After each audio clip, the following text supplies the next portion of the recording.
Well, here we are, and we're back with an exciting interview today with Nabeel Qureshi. Again, he's the author of Seeking Allah and Finding Jesus, A Devout Muslim Encounters Christianity. And I am really eager for Nabeel, for you to have your story share with our viewers today. And by the way, welcome. Thanks for being here today. Thank you so much, Robbie. It's a privilege. Yeah, I'm so glad. And I have gotten to know you a little bit over the past couple of weeks as I've researched your story, read, and really like your entire book here. And delighted for our people to, again, hear and then be so encouraged with what has happened in your life for the sake of Jesus Christ and the gospel. Maybe we start with, tell the viewers a little bit about your background. You grew up in a devout Muslim and very loving American home. Tell us about that.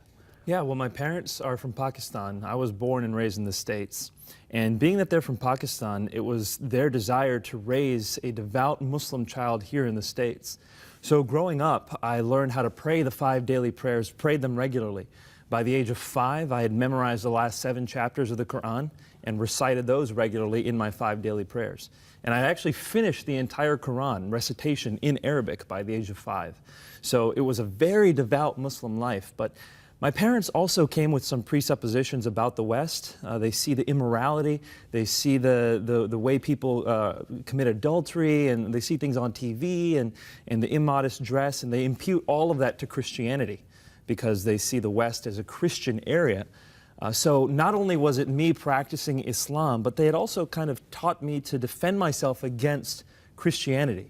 And that's a common thing for Muslims around the world to come to the West with. And so growing up then, I was a devout Muslim, yes, but I was also trained with arguments to challenge and respond to the gospel. How did that affect your childhood then growing up compared to like other American kids? And you've kind of spoken that a little bit, but just flesh that out a little bit more. Well, you know, what I really noticed was for us, Islam was our identity. Like we knew Islam, we were Muslim, and that's what we were representing wherever we went.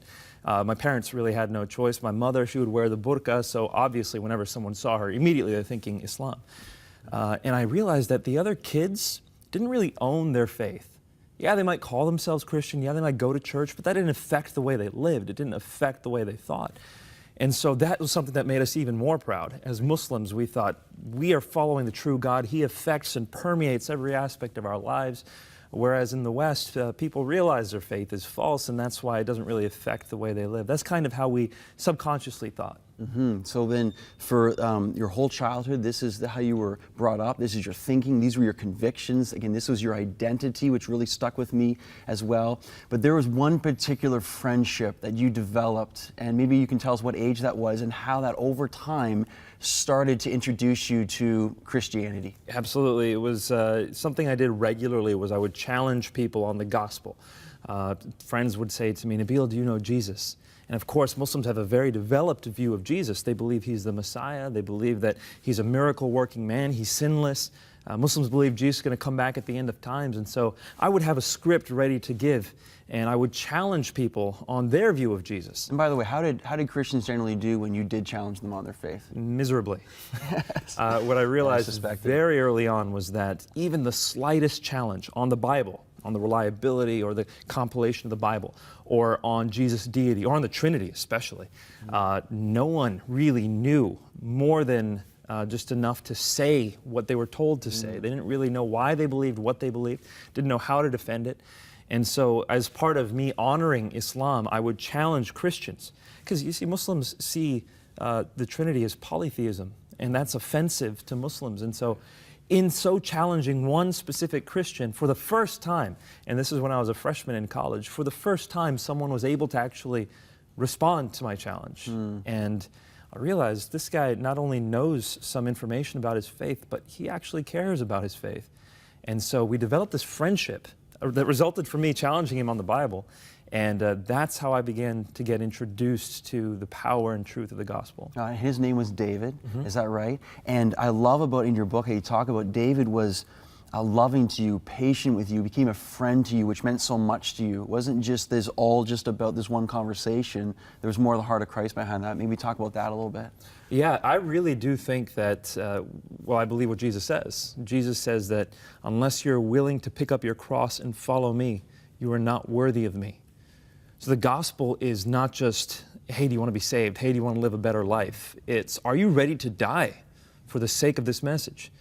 And that's something that requires someone to lay down their life. Now, if I'm telling someone, hey, lay down your life, but they don't know they can trust me, why would they ever listen to me?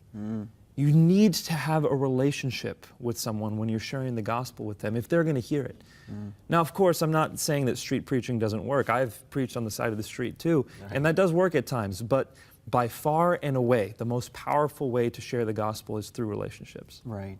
So through this friendship and relationship with this man, David, you were driven to a point of really just a decision between Islam and Christianity. Tell us about how that happened and what happened. For a Muslim raised in the West, devout Muslims, a lot of it has to do with apologetics and with truth. What is the truth? Islam very clearly denies some things about Jesus. Yes, Jesus is miracle working, he's the Messiah, but it denies that he ever died on the cross. It denies that he ever claimed to be God. And if he never died on the cross, how did he rise from the dead? So Islam denies the death, deity, and resurrection of Jesus. Well, according to Paul, what do you need to believe in order to be saved? If you confess with your mouth that Jesus is Lord, so the deity, and believe in your heart that God raised him from the dead, you will be saved. The very three things Islam denies, you have to believe in order to be saved. And so for me, it was a matter of trying to prove that those things didn't happen in order to establish the case for Islam. Well, as I was trying to disprove those things, I realized the evidence for Jesus' death, deity, and resurrection was very strong. So that must have been difficult for you again in your devout faith at the time, and all of a sudden some restlessness began? It wasn't overnight. It took years for me to see this evidence and for it to compile and for the tectonic shifts to happen in my mind. And when I realized the evidence was strong, then I turned my eyes to Islam and I said, how strong is the evidence for Islam? And to my shock, it was far weaker. When I leveled the same criticisms I had leveled on Christianity on Islam, the foundation fell apart. And so that's when it became a matter between me and God of actually asking him to show me the truth. So how did you actually come to Christ? Dreams were a fundamental part of what God used, and that's even, as Muslims grew up, they take dreams very seriously. Tell our viewers about that. It's fascinating and exciting. Well, for Muslims, most Muslims don't believe they can commune with God. Some modern Muslims do, and some Sufi Muslims do, but generally in history and the way Islam has traditionally been taught, is God is kind of removed from you. And the only way you can really get guidance directly from him is through dreams. And Muslims have a prayer, it's called Salat Istikhara, where they specifically ask God to give them dreams for guidance. And so I ask God for visions and for dreams, and I'm not alone in that. Approximately 50 to 70% of former Muslims who are now Christians came partially through visions and dreams. Wow, that's awesome. And you had one very specific dream. Tell us that. This dream was the one that convinced me. I had one that was very symbolic, and then I had a follow-up dream, and I also had a vision, but this dream was powerful. In this dream, I was standing at the threshold of a narrow door. And this door was just wide enough to fit me, and just tall enough to fit me. I mean, in my dream, it was like, wow, this door is narrow. And at the other side of this doorway was a room that was set with a feast. And people were sitting down in nice clothes at these round tables, and it was like a wedding feast. And I knew in my dream that that room was heaven. I wanted to get into that room, but I couldn't, because at the other end of the doorway was my friend David. Now, he wasn't blocking me per se, he was looking forward. In fact, all the people in the room were looking forward, waiting for the owner or the speaker to come and start the event. But I couldn't get in because he was blocking the way, and so I looked at him and I said, David, I thought we were going to eat together. And he says, you haven't responded. And in the dream, right there, I knew I needed to respond to the invitation David was giving me in order to come into heaven. But this is where it got crazy. When I woke up, I told my friend David the dream. And he said, Nabil, this dream is so clear. Just go to Luke chapter 13. And I went to Luke 13 for the first time. I had never been to Luke 13 before. And when I opened it up, there was a section there that was titled, The Narrow Door. And when I saw it, my heart just stopped. I bet it did, yeah. And I'm going to paraphrase it. Basically what it says is Jesus was going through the towns and villages preaching the good news. And the disciples said, Lord, are many going to be saved? And he said, make every effort to enter through that narrow door, because many will try and few will be able.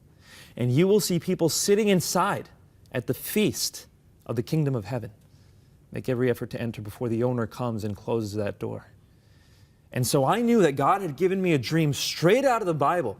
And He placed me inside a parable, showed me exactly where I was. And He left my decision up to me. It was very clear for me at that point what I needed to do. So then what did happen from that point? Because again, your story is amazing in the sense that it wasn't just necessarily that day, but it took a while for you to actually give your life to Christ. You know, Robbie, in order for a Muslim to become a Christian, they have to be willing to give up a lot. Depending on how devout their family is, their identity is usually wound up in Islam. So it wasn't just me saying, I'm going to change my beliefs. That's right. It's me saying, I'm going to leave my family and everything they've stood for, all the way back to Muhammad's time. I mean, my last name's Qurayshi. If Muhammad had a last name, it would have been Qurayshi. He was part of the Quraysh tribe. And so I had to give up everything. My mother was the daughter of a Muslim missionary, so I had to give up all that. I'm the eldest son in my family. I'm the one who's supposed to bring honor to the family. If I become Christian, that's the worst thing I could possibly do. And so I have to think, not only am I giving up my family, I'm consigning my family's reputation to the flames, basically. And so it was something that I needed a lot of time to wrestle through and to pray through. And I asked God to comfort me through it. And it was when I read His Word that I received the promises of God, Mark 10:29. Yes. And also the encouragement from God to go ahead and make. And you went through a whole time of mourning in this too. And I remember you came to Matthew chapter 5 and the Beatitudes. And blessed are those who mourn, for they shall be comforted. It's beautiful. And so that was one of the turning points as well, I wasn't can't it? tell you how beautiful that message was. You know, in the Quran, there's nothing that says I'm giving you comfort if you're hurting.